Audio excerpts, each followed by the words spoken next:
আমরা বিশেষত বাঙালিরা একটুখানি নাক কোচকাই। লোকে চেয়ার এরকম উল্টো করে ধরে বৃষ্টির মধ্যে বসে আছেন। আমি একজন মানে ওই পলিটিক্যাল নেত্রীরা যেরকম হন, আমি স্টেজে উঠলাম, স্টেজে উঠে খালি গলায় 5,000 অডিয়েন্সকে বললাম অনুষ্ঠান হবে। তখন একটা ছেলে এসে খুব বাজেভাবে বলেছিল যে রবীন্দ্রনাথের গান শুনবো না, আর সেটা আমার খুব গায়ে লেগেছে। ভাই, তুমি তোমার ভাষাটাকেই সম্মান করতে না জানো, তাহলে তোমার ভাষাটার সম্মান অন্য লোক কেন করবে? এবার ধরো হিন্দি গানের কোনো ফুটেজ যদি ভাইরাল হয়, তখন তলায় প্রচুর কমেন্টস থাকে, এই তো আপনি বলেছিলেন পাতলি গালি সে নিকল যা, আবার কেন আপনি হিন্দি গান গাইছেন? তোমাকে যদি ভগবান সুর দিয়ে না পাঠাতেন, তুমি গানটাই তো গাইতে পারতে না। সব ছেড়ে দাও ওপরওয়ালার ওপর, সব ওনার হাতে, উনি সব লিখে পাঠিয়েছেন। তুমি জাস্ট তোমার কাজটা করে যাও, বাদ বাকিটা হয়ে যাবে।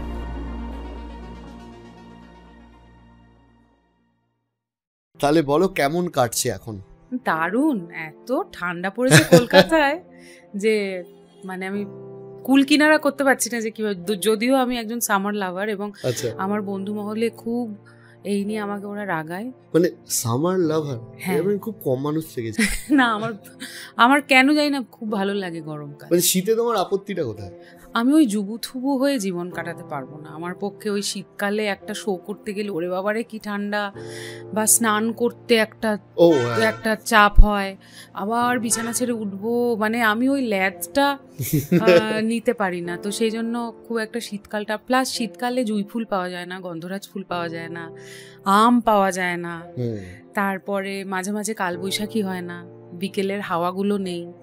তো সেই জন্যে আমার শীতটা অপছন্দ নয়, খুবই পছন্দের, কিন্তু গরমটা একটু এগিয়ে। তাহলে এত গরমও নয়, এটা তো ফার্নেস হয়ে গেছে। তুমি তো বলছিলে আরো বাড়বে এরপর গরম। তাই তো দেখছি চারিদিকে যা দেখছি শুনছি, তাতে তো বলছে আরো বাড়বে এবং বছর বছর এটা বাড়বে, এবং এটা আমাদের জন্যই হচ্ছে। এবার মানে আসল একটু তুমি যে বিষয়ে বিখ্যাত, বাবা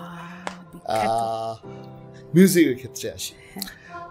গান বাজনার ক্ষেত্রটা এখন তো ডেফিনেটলি অবশ্যই ভালো চলছে, বাট আমি যদি এরমভাবে একটা জিজ্ঞাসা করি যে ধরো নেক্সট কিছু প্ল্যানিংস বা তুমি কি ধরনের প্রজেক্ট নিয়ে কাজ করছো, সেটা যদি একটু শেয়ার করতে পারো। দেখো, তুমিও যেহেতু গান বাজনা করো, বা আমরা ছোট থেকে, আমার ছোটবেলাটা সিনেমার গানও যেরকম শুনেছিলাম, সেরকম লোপাদি, রূপঙ্কর দা, ওনাদের গান কিন্তু আমরা FM-এ শুনেছি, তাই না?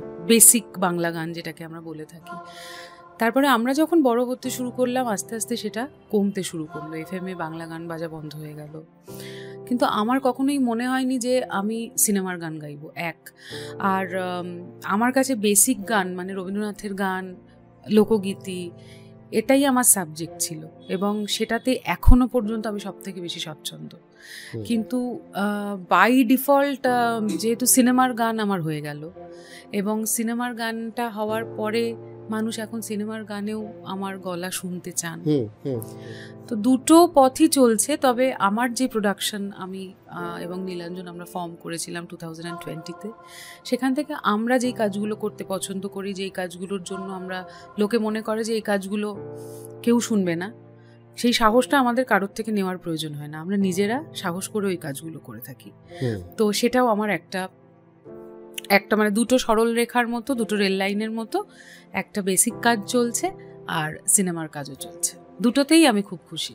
আজকের ডেটে মিউজিকটা আগে যেমন মিউজিক করতে হলে কলকাতা আসতে হতো, হয়তো আকাশবাণীতে অডিশন দিতে হতো, আমি বেশ কিছু বছর আগের কথা বলছি।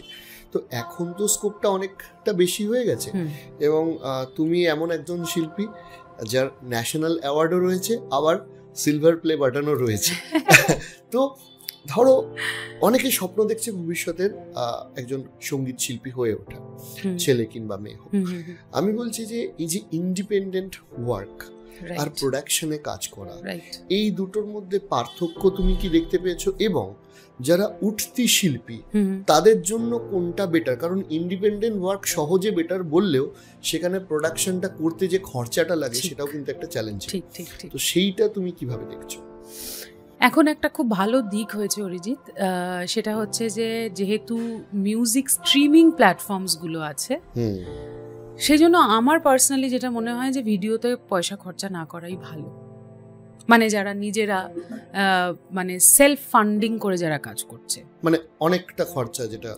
হ্যাঁ, মানে তুমি ধরো আগে আমরা 10-12টা গান করে ফেলতাম 60-70 হাজার টাকায়, রাইট? মানে একটা অ্যালবাম বেরোচ্ছে 60-70 হাজার টাকায়, একটা অডিও অ্যালবাম বেরোচ্ছে। তো মানে আমার প্রথম অ্যালবাম বসতে দিও কাছে 50 হাজার টাকায় হয়ে গেছিল, সেটা আমার ন্যাশনাল স্কলারশিপের টাকায় আমি করেছিলাম। হ্যাঁ, তো এখন তো ভাবাই যায় না যে মানে একটা গান করতে যেই টাকা খরচ হয়। হ্যাঁ, কারণ একটা ভিডিও কস্ট রয়েছে, বিশেষ করে মানে অডিও কস্টিং এর থেকেও ভিডিও কস্টিংটা অনেক হাইয়ার না। মানে তো সেই ক্ষেত্রে আমি সাজেস্ট করব যে ইউটিউবটাও খুব ইম্পর্টেন্ট একটা প্ল্যাটফর্ম, মানে ইউ ক্যান ডিনাই ইট। হ্যাঁ, তো তুমি এটা তোমার একটা কোনো ছবি দাও, ছবি দিয়ে গানটা ছাড়ো, লিরিক্যাল ভিডিও যেটাকে বলে। ডোন্ট মানে ইনিশিয়াল স্টেজে don't invest money for video. যারা মিউজিশিয়ান তাদের কথা আমি বলবো, বেশি টাকাটা খরচা করো অডিও প্ল্যাটফর্মে। কারণ তুমি একটা গান যেটা বানাচ্ছ, ধরো তুমি সাপোজ স্পটিফাই, গানা, সাভন, যেখানেই তুমি দিচ্ছ, একসঙ্গে 192-193টা দেশের লোক তোমার গান শুনছি। ইউ নেভার নো ঘানায় বসে কে তোমার গানটা শুনে ফেলছে, রাইট? তো তুমি ওটা দাও, তোমার আসল কাজ হচ্ছে তোমার গানটা শোনানো। তুমি ইউটিউবে একটা মানে লাখ লাখ টাকা ভিডিও একটা খরচা করে তুমি দিচ্ছ, দেখছো 2000 ভিউজ হচ্ছে, এটা খুব ডিপ্রেসিং। আর এখন সমস্ত ইউটিউব, ইনস্টাগ্রাম, ফেসবুক সমস্তর অ্যালগোরিদম চেঞ্জ হয়ে গেছে। মানে তোমাকে পেড প্রমোশনের জন্য ওরা বারবার করে পুশ করছে। তো সেই ট্র্যাপে পড়ার দরকার নেই, বা হয়তো কন্টিনিউয়াসলি গান দিয়ে যেতে হবে। পসিবল নাকি? প্রায় 25-30 লাখ টাকা বাজেট হয়ে যায়। হ্যাঁ, মানে সম্ভবই নয়, নতুন ছেলেমেয়েদের পক্ষে তো আরো সম্ভব নয়। তো আমার মনে হয় যে অনেক বেশি ফোকাসড হওয়া উচিত কিন্তু অডিওটার জন্য। Being a musician, this should be your first priority. তারপরে যদি if you have rest of the money, তোমার কাছে যেটা আছে, তোমার যদি খুব ইচ্ছে করে সেজেগুজে ভিডিও করতে, তুমি করো। কারণ আবার রিলসেরও একটা ব্যাপার আছে, রিলসে ভিডিও হিট হওয়ার একটা ব্যাপার রয়েছে। তো মাথা ঠান্ডা করে আগে অডিওতে বেশি ইনভেস্ট করে তারপরে কিছু টাকা বাবার থেকে ধার করলে, কি দাদার থেকে ধার করলে, কি বৌদির থেকে ধার করলে, যাই হোক করে তারপরে সেটা ভিডিওতে ইনভেস্ট করাটা ভালো। 1, 2 হচ্ছে নতুন ছেলেমেয়েরা কিন্তু অনেক বেশি কি বলবো টেকনিক্যালি ইকুইপড। মানে ওরা নিজেরা রেকর্ডিং করতে পারে, নিজেরা এডিট করতে পারে। তো এইগুলোকেও কাজে লাগানো উচিত। এটা একটা সুবিধা, মানে হোম সেটআপেই পুরো কাজটা তৈরি হয়ে যায়। লকডাউনটা আমাদের অনেক কিছু শিখিয়ে দিয়েছে কিন্তু, তো ওই দিকটাতেও কনসেন্ট্রেট করা উচিত আরও বেশি করে। আমার মনে হয় বহু ধরনের গান শোনা উচিত। আমরা বিশেষত বাঙালিরা একটুখানি নাক কোচকাই। মানে ধরো আমার বাড়িতে, তুমি ধরো সাপোজ এলে আমার বাড়িতে, এসে দেখলে একটা ভোজপুরি গান চলছে, তুমি হয়তো তুমি না, আমি এমনিই বলছি, মানে কেউ একজন এরকম, বাবা ইমন ভোজপুরি গান শুনছে, কেন শুনবো না? আমি সব ধরনের গান শুনি, সব, এভরি জনার অফ মিউজিক। মানে কখনো আমার মন খারাপ হলে আমি কিন্তু মরক্কন মেডিটেটিভ মিউজিক চালিয়েও আমি মেডিটেশন করি। আমি বাঁশি, হরিপ্রসাদ চৌরাশিয়ার বাঁশি চালিয়েও কিন্তু আমি মেডিটেশন করি। So it depends. So you have to listen to every kind of music. অনেক কিছু শুনতে হবে, প্রচুর রেয়াজ করতে হবে, সাহসী হতে হবে, অনেস্ট হতে হবে। ডেফিনেটলি। এবার আর একটা দিকে আসছি, যে এর সাথে সিনেমায় গান করব, এটাও স্বপ্ন থাকে নিশ্চয়ই। এবং যারা ধরো আমাদের অন্তত হুগলি জেলা, হাওড়া জেলাতেও আছে, আমি কলকাতা তো ছেড়ে দাও, তারা জানে কোথায় কি যোগাযোগ করতে হবে, কিভাবে, সবাই জানে। তাও কিন্তু ধরো শিলিগুড়ি থেকে কেউ আছে, মালদা থেকে কেউ আছে, তাদের ভাবনা চিন্তাটাকে বাস্তবায়িত করার জন্য কি কি করা যায়? দেখো, আমি লিলুয়ার মেয়ে, তুমি শ্রীরামপুরের ছেলে। আমার মনে হয় যারা সাবার্বে থাকে, যারা সো কল্ড কান্ট্রি সাইড যেটাকে বলে, শহরের নয়, শহর ইন দ্য সেন্স বড় শহরের নয়, তাদের কিন্তু একটা অন্যরকম জুনুন থাকে, মানে কাজ করার একটা, আমি করে দেখা বই, এটা কিন্তু আমার ছিল। এবং সেই সময় না ছিল সোশ্যাল মিডিয়া, না ছিল সেরকম অর্থে ওই স্মার্টফোন, হ্যাঁ, তো তার মধ্যে থেকে যদি আমি তুমি করতে পারি, এবং শুধু আমি তুমি নয়, মানে ইন্ডাস্ট্রির 80% লোকজন কিন্তু কলকাতা শহরের নয়। কলকাতা শহরটা তো একটা কসমোপলিটন শহর, রাইট? তো যারা বাইরের ছেলে মেয়ে, তাদের মধ্যে ওই স্পৃহাটা, ওই কাজ করার খিদেটা, ওই পরিশ্রমটা না থাকলে তো হবে না। মানে ধরো সাপোজ, আমি কাউকে ছোট না করে বলছি, একটা রাসবিহারীতে থাকে একটা ছেলে, তাকে ধরো যেতে হবে টলিগঞ্জের কোনো স্টুডিওতে নিজের বায়োডাটা জমা দিতে। আর শিলিগুড়িতে থাকে কোনো একটা ছেলে, তাকে ওভার দ্য নাইট ট্রেনে জার্নি করে এসে তাকে তার বায়োডাটাটা জমা দিতে হবে। কার খিদেটা বেশি থাকবে? কার ওই কাজটা পাওয়ার ইচ্ছে বেশি থাকবে? আর একটা জিনিস দেখা গেছে যে ইন জেনারেল শিলিগুড়ির ছেলেটাই টাইমে পৌঁছবে।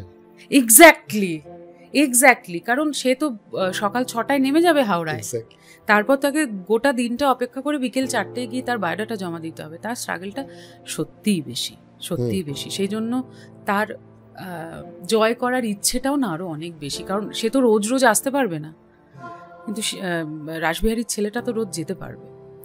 কিন্তু সেই ক্ষেত্রে but it matters also, right? মানে এখানকার লোকজনও, যে কোনো শহর, শুধু কলকাতা শহর বলে নয়, ওনারা যদি আমাদের ওপেন আর্মলি অ্যাকসেপ্ট না করতেন, ওনারা যদি আমাদের এই জায়গাটা না দিতেন, তাহলে বসে বসে এই পডকাস্টটা আমরা করতে পারতাম না। Thank you. Man to man depend করে অবশ্যই। যেহেতু তোমার প্রোডাকশনের কথাটা বললে, তোমার বসন্ত উৎসবটা এখন খুব চর্চার মধ্যে রয়েছে, বহু মানুষ জানছে, আসছে। এই প্ল্যানিংটা বা মানে প্ল্যানটা কবে থেকে শুরু করলে? কিভাবে তোমার ভাবনা চিন্তাটা এলো, আর কেন শুরু করলে? আমার মা আসলে, আমার যে স্কুলটা আছে সেই স্কুলটার নাম হচ্ছে ইমন সঙ্গীত একাডেমি। আমার নিজের বলতেই খুব কেমন একটা লাগে, হ্যাঁ, কিন্তু এই নামটা মা দিয়েছিলেন, স্কুলটা মায়ের। তো আমার বাড়ির সামনে খাটিয়া পেতে, তাতে চাদর ফাদর পেতে আমরা অনুষ্ঠানটা করতাম। তো ওই বীজ রোপণটা মাই করেছিলেন। তারপরে মা থাকাকালীনই 2013-এ আমরা প্ল্যান করলাম যে 2014-এ আমরা বসন্ত উৎসব করব হচ্ছে গিয়ে তোমার 9th মার্চ। আমার ডেটটা এখনো মনে আছে। মা, আমি, মায়ের সব বড় যারা সিনিয়র স্টুডেন্টরা, যে 9th মার্চ আমরা বসন্ত উৎসব করব। তো সব প্রিপারেশন চললো, সব কিছু হলো। By the time she passed away, 26 February she passed away, এবং 9th মার্চ মায়ের শ্রাদ্ধের দিন পড়েছিল। তো সেই বছরটা আমরা বসন্ত উৎসবটা করতে পারিনি। কিন্তু আমি, যেহেতু আমার মাথায় ছিল যে মা আমি মিলে আমরা প্ল্যান করেছিলাম, মাকে আমি কথা দিয়েছিলাম, তো 2015-তে আমরা খুব ছোট করে একটা স্কুলের গ্রাউন্ডে বসন্ত উৎসবটা করেছিলাম। এবার তারপরে কি হলো, তারপরে প্রাক্তন হলো, এবং আমি বিভিন্ন মাঠে ঘাটে প্রোগ্রাম করতে শুরু করলাম। আমি দেখছি যে ধরো একটা ধান খেতে, ধানটা কাটা হয়েছে, সেখানে স্টেজ করেছে এবং হাজারে হাজারে লোক আমার গান শুনতে এসছেন। তো আমি ভাবলাম যে ওইখানে যদি এই প্রোগ্রামটা হতে পারে, তাহলে লিলুয়ার মতো একটা জায়গায় কেন হবে না? তো আমার তখন বয়স ছিল 25। আমি পাড়ার সমস্ত ভাই বোনেদের ডাকলাম এবং আমার স্টুডেন্টসরা যারা ছিল তাদের ডাকলাম। বললাম যে আমি বসন্ত উৎসব করব, আর আমি এরকম বড় করেই করব, বিগ স্কেলে। উইদিন 15 ডেজ আমরা বসন্ত উৎসবটা নামালাম, এবং আমাদের 16 লক্ষ টাকা বাজেট ছিল একদিনে। কোথা থেকে টাকাটা এসছে, কারণ আমি তো কারোর বাড়ি গিয়ে চুরি করিনি, আর আমি পকেট থেকে পয়সা দিয়ে অনুষ্ঠানটা করিনি, লোকজন দিয়েছেন বলেই হয়েছে। কিভাবে আমরা টাকাটা আমাদের জোগাড় হয়ে গেল অরিজিৎ, কিভাবে আমরা অনুষ্ঠানটা করেছি, তার মধ্যে বৃষ্টি, অনুষ্ঠান 2 ঘন্টা বন্ধ, লোকে চেয়ার এরকম উল্টো করে ধরে বৃষ্টির মধ্যে বসে আছেন, শর্ট সার্কিট হচ্ছে প্রথমবার শর্ট সার্কিট হচ্ছে। আমি একজন, মানে ওই পলিটিক্যাল নেত্রীরা যেরকম হন, আমি স্টেজে উঠলাম, স্টেজে উঠে খালি গলায় 5000 অডিয়েন্সকে বললাম অনুষ্ঠান হবে। 15 মিনিটের মধ্যে বৃষ্টি বন্ধ হয়ে গেল, আবার অনুষ্ঠান হলো। So that was the beginning. আমরা পড়লাম, এবছর 8 বছর আমরা কমপ্লিট করলাম, এবং চাইবো, ভগবানের কাছে প্রার্থনা করব যাতে মাকে দেওয়া কথাটা আমি রাখতে পারি এবং আগামী দিনে এই উৎসবটাকে নিয়ে এগোতে পারি। ডেফিনেটলি, মানে এটা খুব শুনেও ভালো লাগলো। এবং আরও একটা বিষয় হচ্ছে যে আজকে এই অনুষ্ঠানটা বহু মানুষ জানছেন, আসছেন। ঠিক ঠিক, ক্যালিফোর্নিয়া থেকে পারফর্ম করতে এসেছে ছেলেমেয়েরা, মিডিয়া অ্যাটেনশনও পাচ্ছে আজকে ডেটে, বিশাল ব্যাপার। এই সূত্র ধরে আরেকটা বিষয় আমার জানতে ইচ্ছা করে, দেখো তুমি ইনফ্যাক্ট আমার বাড়ি শ্রীরামপুরে, তোমার শ্রীরামপুরের সাথে একটা কানেকশন রয়েছে, তুমি এরকম না যে হট করে ফেম পেয়ে যাওয়া একজন, একেবারেই না। তোমার দীর্ঘদিনের একটা সঙ্গীত চর্চা, কিন্তু ধরো একজন সঙ্গীত শিল্পী হিসাবে যখন একটা গান হিট করতে আরম্ভ করে, যখন মানুষের ঘরে ঘরে বাজতে আরম্ভ করে, জীবনটা কিরকম ভাবে পরিবর্তন হয়? ব্যক্তি ইমন হয়তো সেইভাবেই নিজেকে দেখে, কিন্তু বাহ্যিক যে জীবনটা সেটার পরিবর্তনটা কিরকম হয়? কারণ এই এক্সপিরিয়েন্সটা কিন্তু সবাই শুনতে চায়, সবাই জানতে চায় যে সারাদিনটা কিরকম কাটায়। এই যে এতগুলো মানুষ সেলফি তুলতে আসছে, তখন সেই আর্টিস্টের কিরকম লাগে সেটা। দেখো, একজন শিল্পী হিসেবে আমরা তো এই স্বপ্নটাই দেখি যে আমাদেরকে মানুষজন উদযাপন করবেন, এটা তো এই স্বপ্নটাই তো দেখি, এবং সেরকমটাই হয়েছে। মানে ভগবানের, জগন্নাথ দেবের অসীম অসীম কৃপা, যে আমার মনে হয় যে আমি এত কিছুর যোগ্যই নই, মানে কিন্তু যেটা হয়েছে তার ফলে এক তো হয়েছে যে একটা সোশ্যালি একটা পরিচিতি বেড়েছে, পরিসরটা বড় হয়েছে, দেশ বিদেশের মানুষ আমার গান শুনতে চান, তারা আমায় ডাকেন, তো এগুলো হয়েছে। আর আমি সবসময় এগুলো ভাবি অরিজিৎ, যে এগুলো নিয়ে যদি আমি খুব বেশি ভাবি তাহলে না আমার ওপর একটা ব্যাগেজ হয়ে যাবে, মানে নিজের উপর চাপ হয়ে যায়। হ্যাঁ, আমি ওই চাপটাই নিতে চাই না। আমি খুব কমফোর্টেবল নাড়ুর সঙ্গে গল্প করে, নাড়ু যে আমার ভাই, যে আমার গাড়ি চালায়, মানে ও হচ্ছে আমার, মানে কি বলবো, টাচউড, ভগবান একটা ওরকম মানুষ দিয়েছে আমাকে। আমার ধরো বাপি আঙ্কেল, যার সঙ্গে তোমার দেখা হলো, দে আর সো সিম্পল, বা সুবিরদা, মানে এদের, বা আমার টিম, মানে বা ধরো আমার বাবাই, আমার হাজবেন্ড নীলাঞ্জন, মানে দে আর সো ডাউন টু আর্থ, এবং ওনারা আমাকে শিখিয়েছেন যে কি করে গ্রাউন্ডেড থাকতে হয়। আমি তো ঈশ্বরের কাছে সবসময় প্রার্থনা করি যাতে কোনো কিছু আমার মাথার উপর চেপে না বসে। মানে এখানে তুমি যা যা পুরস্কার দেখছো, এই পুরস্কার শুধু আমার বাড়িতে নেই, এই পুরস্কার বহু শিল্পীর বাড়িতে রয়েছে, এবং তারা আমার থেকে অনেক বেশি মানে পরিশ্রম করেন, এবং এই পুরস্কার যাদের বাড়িতে নেই তারাও আমার থেকে অনেক বেশি মানে পরিশ্রম করেন। সেজন্য আমার কাজ হচ্ছে অ্যাজ এ মিউজিশিয়ান, আমি প্রত্যেক দিন কিভাবে নিজেকে আরো মিউজিক্যালি এনরিচ করতে পারি, অ্যাজ এ হিউম্যান বিং আমি কতটা এনরিচ করতে পারি, আমার কোনো ব্যবহারে যাতে আমার কোনো ফ্যানেদের কষ্ট না হয়, খারাপ না লাগে। এবং 10,000 মানুষের সঙ্গে সেলফি তোলা তো পসিবল নয়, হ্যাঁ, কিন্তু যেভাবেই হোক যতটা পারা যায় যাতে ওনারা মনে করেন যে আমাদেরই একটা লোক। এই জিনিসগুলো মানে আরো বেশি করে স্পিরিচুয়ালিটি তার মধ্যে ঢোকা, যোগা করা। তুমি কি প্র্যাকটিস করছো স্পিরিচুয়ালিটিস অফ প্র্যাকটিস? খানিকটা, এবং দ্যাট গিভস মি পিস। মানে আমি, কারণ তুমি যখন মরক্কোর মিউজিকটার কথা বললে তখনই আমাকে এটা পিস দেয়, এবং যেটা আমি এখন খুব বন্ধু বান্ধবদের মধ্যে গিয়ে ওই আড্ডা মারা, হই করা, পার্টি করা আমার আর ভালো লাগছে না। মানে আমি টায়ার্ড হয়ে গেছি এইসব করতে। স্পিরিচুয়াল জার্নিটা লাইফে কিরকম, মানে কিরকম চেঞ্জেস আনে? স্পিরিচুয়াল জার্নিটা বিশেষ করে একজন মিউজিশিয়ানের জীবনে ইটস ভেরি ইম্পর্টেন্ট। কেউ একটা বললো যে আমি musician and I am an atheist, এইটা খুব ভুল কথা হবে। মিউজিশিয়ানদের সঙ্গে কিন্তু ভগবানের একটা ডিরেক্ট কানেকশন আছে, কারণ তোমাকে যদি ভগবান সুর দিয়ে না পাঠাতেন তুমি গানটাই তো গাইতে পারতে না। মানে চেষ্টা করে তুমি একটা BMW কিনতে পারো, কিন্তু চেষ্টা করে তুমি সাটা লাগাতে পারবে না। তো সেইটা তো ওই সুপার পাওয়ার ছাড়া হবে না। এখানেই তুমি কানেক্টেড হয়ে গেছো। বা একজন লিরিসিস্ট যিনি লিখছেন বা যিনি সুর করছেন, বা যে anybody who is related to music আর কি। মিউজিক কিন্তু আমি নৃত্য, গীত এবং বাদ্য এই তিনটেকে নিয়েই বলছি। কানেকশনটা থাকতেই হবে এবং এই প্র্যাকটিসটা থাকতে হবে। ইউ হ্যাভ টু, মানে তোমাকে নেচারের সঙ্গে আরও অনেক বেশি কানেক্টেড হতে হবে, তোমার পশু পাখির সঙ্গে অনেক বেশি কানেক্টেড হতে হবে, তোমাকে সাধারণ থাকতে হবে। মানে তুমি স্টার হয়ে গেলে আর কোনোদিন গানটা হবে না।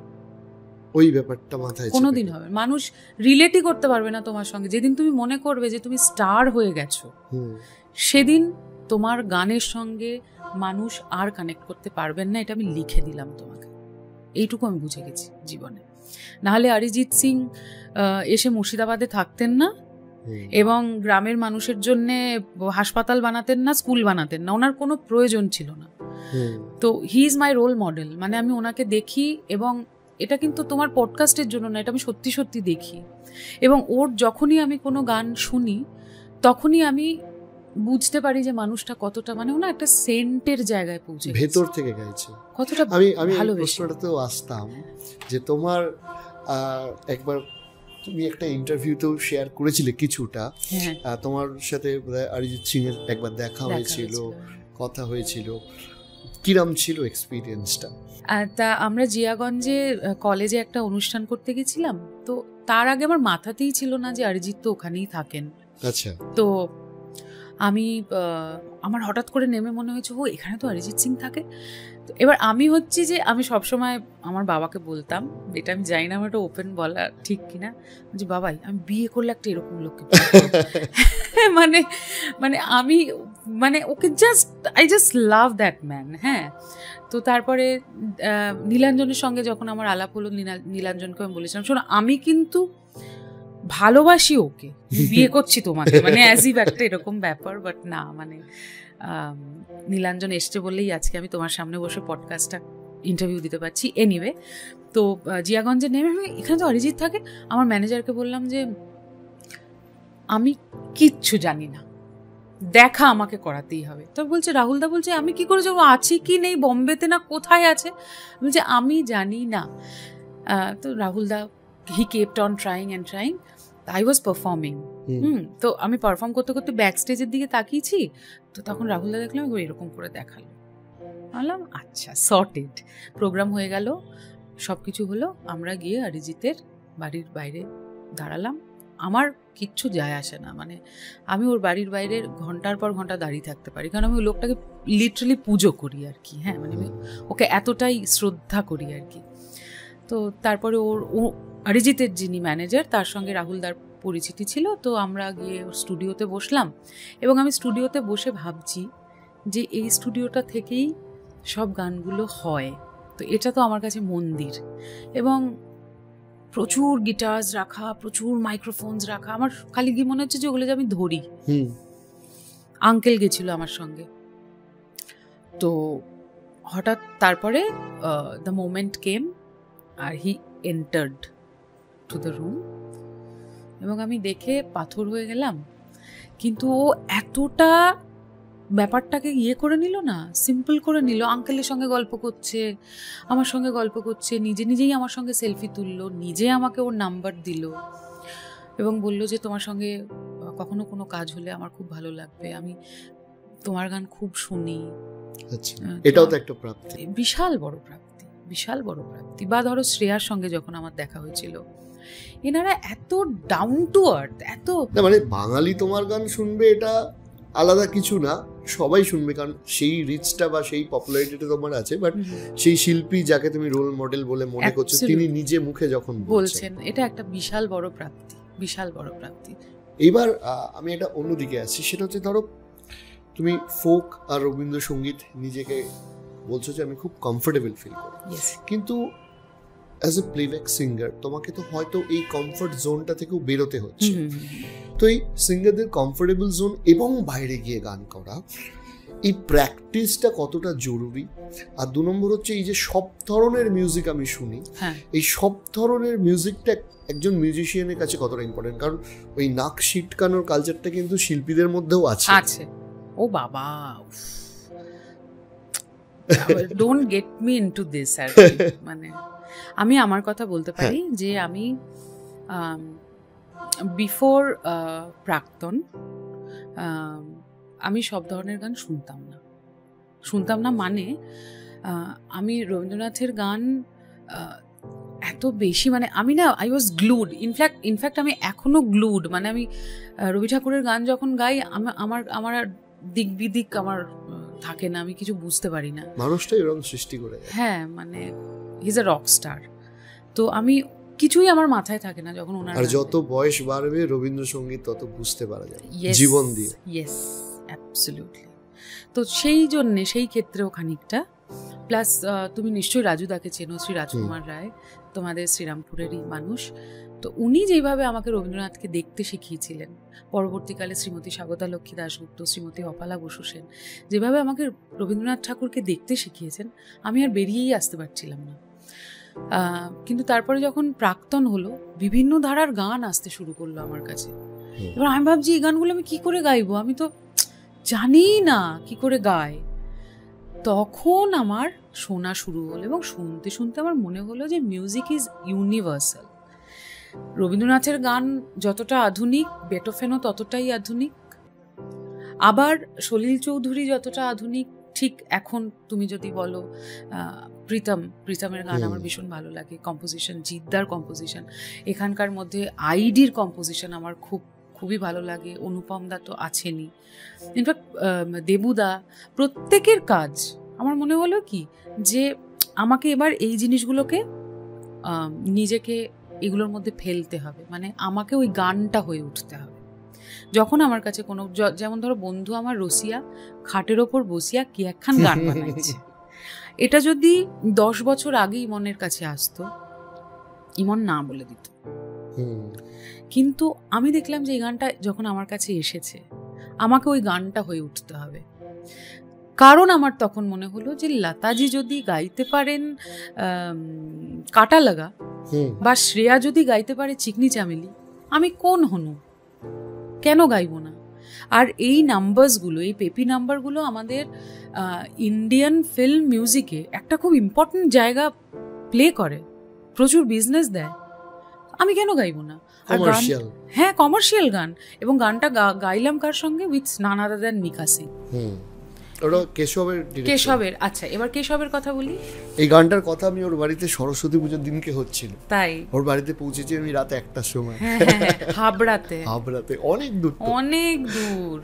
কেশব ইজ আ ফ্যান্টাস্টিক গাই, মানে যারা ওকে চেনে না তারা বুঝতে পারবে না, মানে কেশবকে যা হয় না, মানে ও যেভাবে পারফর্ম করে বা যে ধরনের গান গায়, লোকের মধ্যে একটা অদ্ভুত একটা ওকে নিয়ে ধারণা আছে, কিন্তু যে ও ভালো গান বানাতে পারে না, বা ও একটা সো কল্ড, মানে ওকে আমাদের জনারের মধ্যে রাখা যাবে না, এক লাইন আপে রাখা যাবে না, but he has proved himself. প্রথম দিন যেদিন আমি এই গানটা গাইতে গেছি স্টুডিওতে, আমি ওর ডেডিকেশন দেখে মুগ্ধ হয়ে গেছি। কিরকম? মানে ও না, আমি যতক্ষণ গানটা গেয়েছি, জাস্ট টেবিলটার নিচে এরকম করে বসেছিল, এবং কোনো একটা জায়গা গানের ওর মন মতো হচ্ছিল না, বুঝছো? ওটা আমাকে 100 বার গাইয়ে করিয়ে ছেড়েছে, কিন্তু মানে ও কিন্তু এটা ভাবেনি যে ও আছে ইমনদি তো আমার সিনিয়র, আমি ইমনদিকে এটা, ওই জায়গায় ও মিউজিক ডিরেক্টর, ও তখন আমার বস, আমাকে ওর কথা শুনতেই হবে।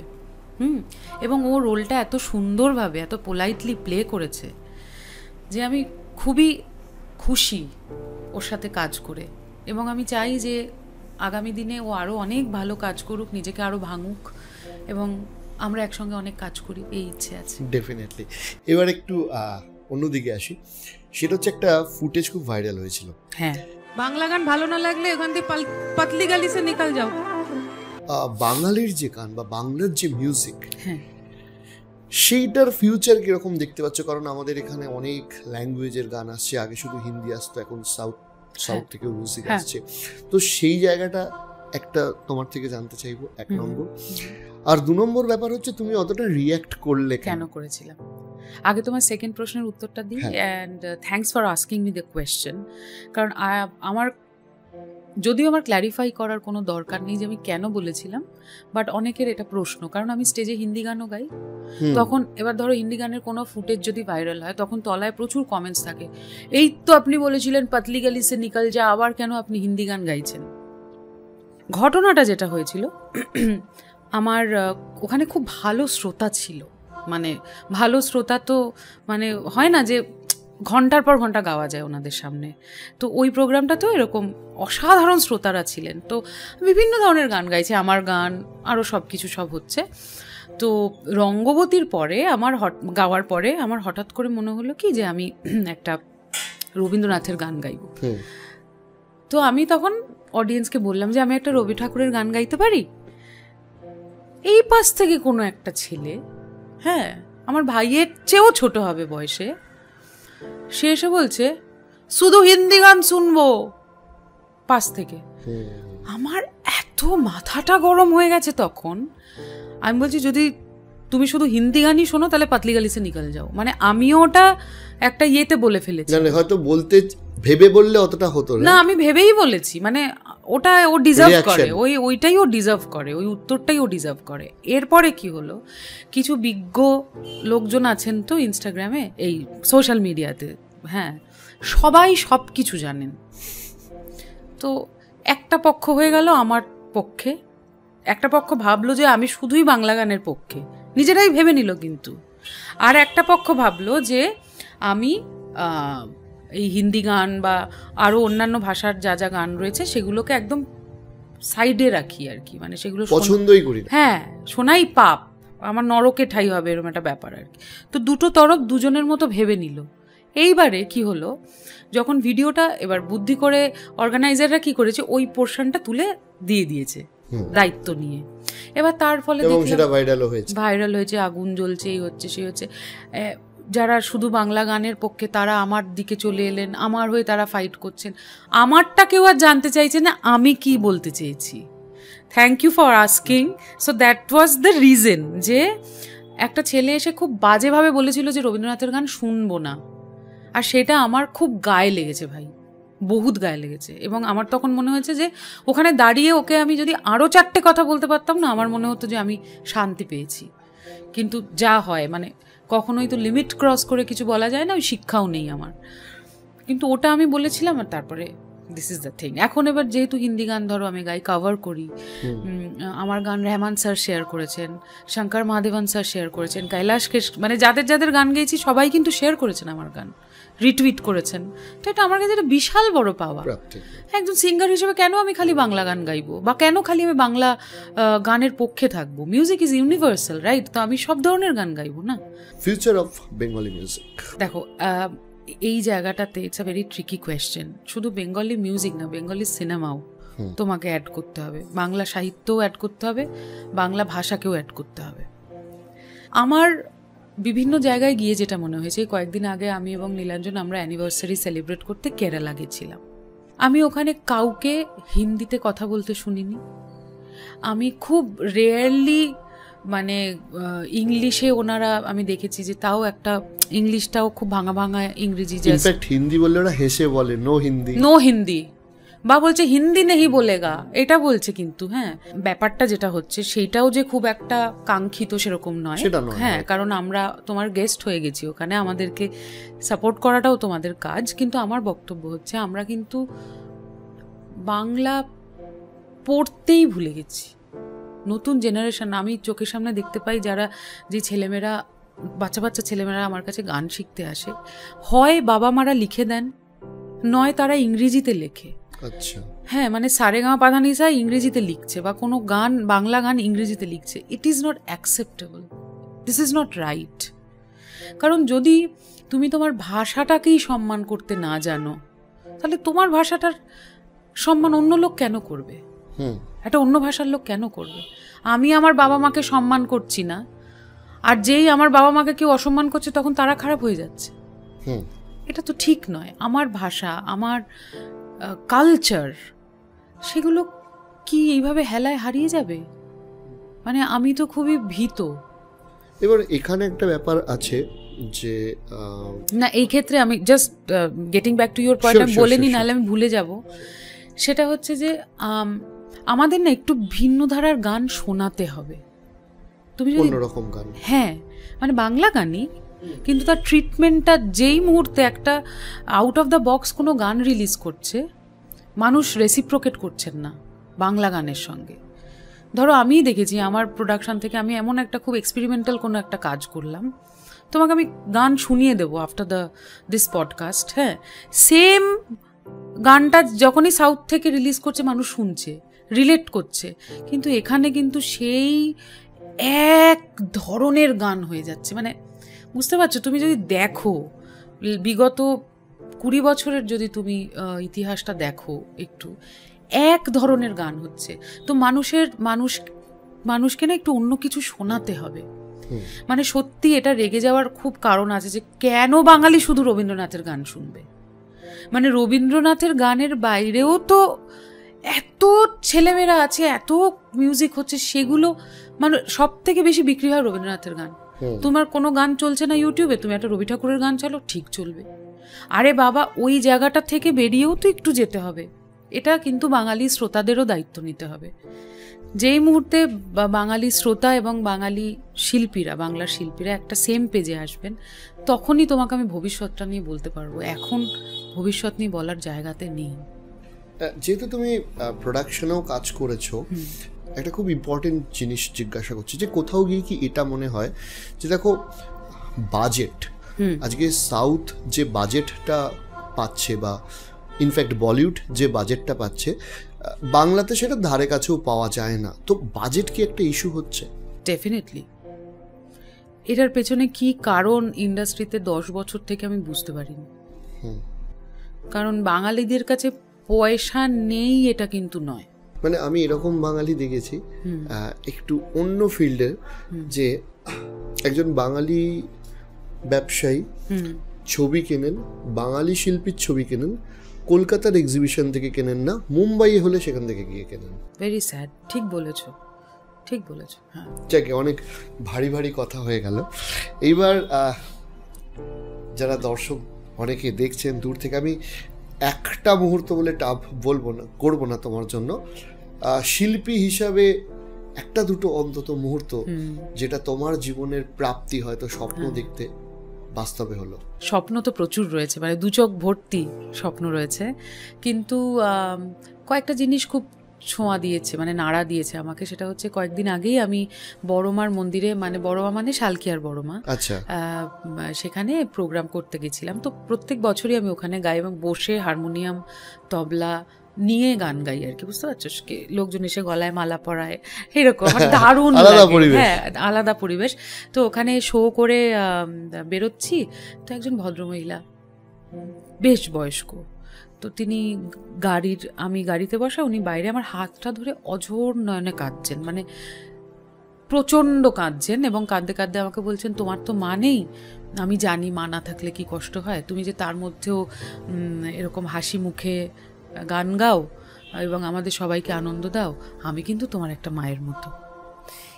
এইটা যে শুনে, আর দেখো মায়ের মন্দির থেকেই গান গেয়ে বেরোচ্ছি, আর আমার কাছে আমার মাই সব, দেখতেই পাচ্ছ, মানে শি ইজ মাই এভরিথিং। হ্যাঁ, তো এটা শুনে আমি ভাবলাম যে এর থেকে বেশি আর কি চাই, মানে আর আমার কোথায় পেমেন্ট, কোথায় ক্যারিয়ার, কোথায় এটাই সব, এভরিথিং। বা অ্যাজ আ টিচার যখন দেখি কোনো স্টুডেন্টরা ইন্ডাস্ট্রিতে ভালো কাজ করছে, বিভিন্ন জায়গায় শো করছে, স্টেজ পারফর্ম করছে, ওরা দেখে খুব ভালো লাগে, খুব আনন্দ হয়। আর তোমার ন্যাশনাল অ্যাওয়ার্ড পাওয়ার মুহূর্তটা? ন্যাশনাল অ্যাওয়ার্ড পাওয়ার মুহূর্তটা থেকেও বেশি সেই মুহূর্তটা আমাকে নাড়া দেয় যখন আমি অ্যাওয়ার্ডটা নিচ্ছি আর আমি দেখতে পাচ্ছি, I could see my father, এবং বাবাই অডিয়েন্সে বসেছিল। তো ওখানে বসে ওই যে বাবাই দাঁড়িয়ে হাততালিটা দিচ্ছেন, ওই ভিডিওটা আছে এখনো ইউটিউবে, কোথাও না কোথাও তুমি পাবে ওটা। বাবার চোখ মুখ দেখে মনে হচ্ছে কি, মানে এটা তো বাবা মায়ের পরিশ্রমের একটা, মানে বাবা কতটা খুশি হয়েছে আর কি, মানে আমার এই অ্যাচিভমেন্টে আমার থেকে বেশি খুশি আমার বাবাই হয়েছে, কারণ ওটা ওনার অ্যাচিভমেন্ট। তো ওটা একটা আমার কাছে খুব আনন্দের বিষয়।